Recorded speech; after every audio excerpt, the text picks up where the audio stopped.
Bismillahirrahmanirrahim. Assalamualaikum warahmatullahi wabarakatuh. Semangat pagi murid-murid. Jumpa lagi dengan Pak Fadli. Insya Allah kita akan bahas materi bab 6 KBM 1. Kita bahas tentang TEVA. Nah, apa itu TEVA? TEVA itu adalah penerapan dua channel teori praktek dengan sinkronisasi kepentingan sekolah dengan kepentingan industri. Ya, tujuannya untuk menghasilkan lulusan yang siap bekerja gitu. Nah, sebelum kita lanjutkan, mari kita berdoa ya supaya Allah Subhanahu wa taala memberikan keberkahan kepada kita. Untuk yang muslim seperti biasa melafazkan suratul Fatihah. Lillahi ta'ala wa lahu khususunillah hadarin nabil Mustafa Muhammadin Rasulillah sallallahu alaihi wasallam. Al-Fatihah. A'udzubillahi minasyaitonir rajim. Bismillahirrahmanirrahim. Alhamdulillahirabbil alamin. Arrahmanirrahim. Maliki yaumiddin. Iyyaka na'budu wa iyyaka nasta'in. Ihdinas siratal mustaqim. Siratal ladzina an'amta 'alaihim ghairil maghdubi 'alaihim waladdallin. Amin. Baik. Jadi tadi kita bicara ada sinkronisasi kepentingan sekolah. Nah, pernah kita mengadakan yang namanya sinkronisasi kurikulum ya. Sinkronisasi kurikulum itu dasarkan kepada standar-standar yang memang berlaku di dunia usaha atau di dunia industri gitu. Misalkan seperti jurusan perhotelan ya, itu kita mengadopsi SOP dan segala sesuatu yang ada di Hotel Atlet Century Park ya, terutama dalam hal operasional housekeeping, front office dan FB gitu, sehingga apa yang kita ajarkan kepada murid-murid itu sesuai dengan kondisi kenyataan ya di dunia kerja begitu. Ada yang tanya, bagaimana Pak dengan jurusan yang lain? Ya, tetap kita mengundang ya, kita pernah SMK 28 mengundang perwakilan dari DUDI ya untuk kita ajak duduk bareng sehingga kita merumuskan kurikulum yang kita susun supaya benar-benar udah kebayang apa yang akan kita pelajarin, apa yang akan kita praktikan ya, sehingga ketika udah lulus insya Allah anak-anak murid kita sudah punya standar yang sesuai begitu. Sedangkan yang bagian B, landasan hukum, itu sudah ditulis ya, silahkan dibaca sendiri. Ada beberapa landasan hukum tetapi dapat diringkas hanya 3 saja yang paling terpenting. Dan yang bagian C, komponen-komponen pendukung TEVA itu ada manajemen operasional, SDM, dan kurikulum work based learning. Ya, apa aja itu ya? Manajemen operasional ya berarti orang-orang yang sudah memegang jabatan atau menduduki posisi memang sudah di level ya manajer atau minimal supervisor ya. Kemudian kalau untuk di sekolah ya ada yang namanya teaching factory, yaitu TEVA adalah singkatan teaching factory. Untuk teman-teman yang belum tahu, untuk murid-murid yang belum paham ya, teaching factory. Jadi proses pembelajaran dibikin sebisa mungkin percis dengan kenyataan di dunia kerja begitu. Dan berikutnya ada komponen SDM. Kita semua tahu SDM itu ya Bapak ulang, ada kepribadian, ada knowledge, ada skill, dan berikutnya kurikulum work based learning yang maksudnya itu pembelajaran berbasis hasil kerja gitu, kerjaan yang memang disesuaikan dengan jurusannya ya. Apa itu tujuannya? Tujuannya memberikan pengalaman belajar yang terorganisir ya, yang terorganisir melalui upaya yang berorientasi pada DUDI. Berikutnya bab 6 KBM 2, masih lanjutan ya pembahasan tentang TEVA.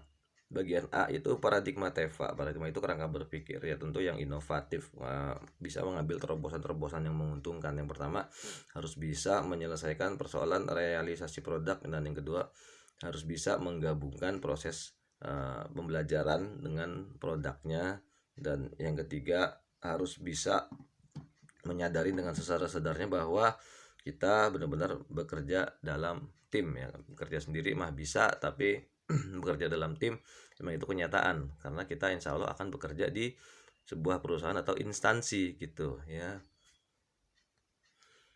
Ya, ambil aja contoh sebagian, misalkan di rumah sakit atau di hotel gitu kan, ada 3 shift. Shift ke-1 jam 7 sampai jam 3 sore. Shift ke-2 jam 3 sore sampai jam 9 atau jam 11 malam. Shift ke-3 jam 11 malam atau jam 9 malam sampai jam 7 pagi. Nah, itu harus ada yang namanya handover atau overhandle ya, pendelegasian tanggung jawab dari shift 1 kepada shift 2 atau dari shift 2 kepada shift 3 atau dari shift 3 kepada shift ke-1. Itu memang udah umum. Jadi segala sesuatu yang terjadi di tempat kerja ditulis ya. Kalau di hotel namanya logbook, kalau di security namanya buku mutasi ya. Hal yang penting apa yang belum dikerjakan, apa yang harus ditindaklanjut gitu. Ini ada tamu VIP dan seterusnya gitu, harus dilaporkan, harus ada pendelegasian tanggung jawab yang kita kenal dengan handover atau overhandle. Termasuk bekerja dalam tim itu kita harus bisa berkomunikasi standar ya.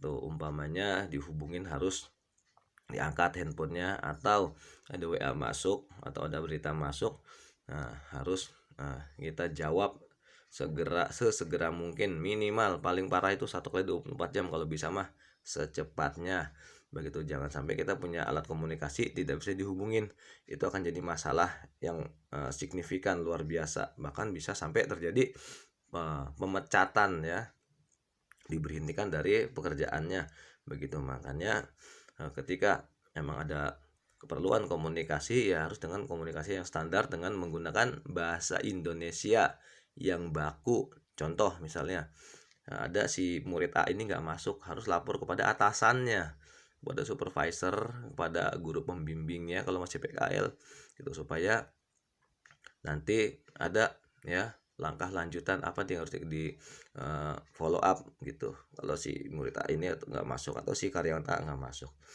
Nah, kira-kira begitu ya.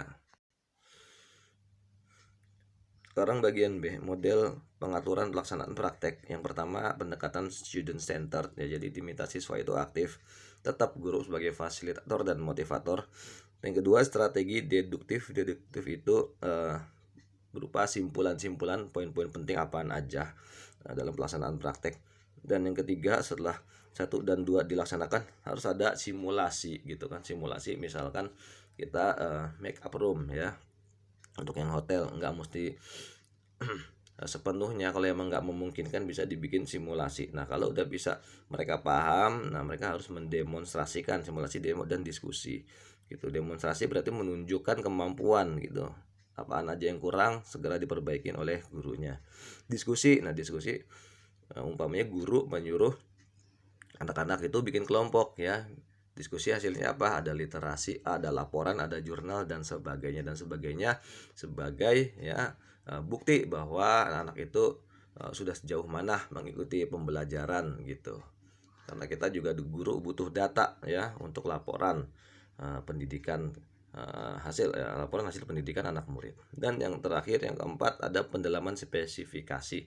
Sebagaimana kita tahu ya, kalau bisa mah kita emang semuanya kita pelajarin, kita kuasin, tapi harus ada satu spesifikasi. Misalkan untuk pariwisata ini spesifikasinya adalah di front office umpamanya spesialisasinya. Seperti misalkan kalau di dunia kedokteran, ini dokter Ida Bagus Eka Wijaya SPA, spesialis anak. Nah gitu, itu umpamanya begitu. Karena tiap-tiap bidang ada spesialisasinya atau spesifikasi. Seperti misalkan guru olahraga ya, ini spesialisnya di mana, di renang atau di atletik dan sebagainya. Baik, sekarang bagian C, skema kerjasama itu nomor 1 ada kerjasama pemerintah dengan DODI dan SMK dengan DODI. Tentu nomor 1 dan 2 itu diwakilin oleh Dinas Pendidikan. Dan berikutnya nomor 3, guru produktif dengan instruktur DUDI ya, berarti guru produktifnya bekerja sama dengan para supervisor atau para manajer di tempat PKL gitu. Boleh nggak Pak ngundang guru tamu? Boleh ya, supaya ada ya istilahnya tuh informasi yang update mengenai kondisi yang sesungguhnya dan yang sedang berkembang. Dan yang terakhir, kerjasama pembiayaan oleh sekolah atau pembiayaan oleh DUDI ya, misalnya pembiayaan di sekolah itu kan seperti pemeliharaan mesin gitu kan, pembelian chemical gitu dan seterusnya.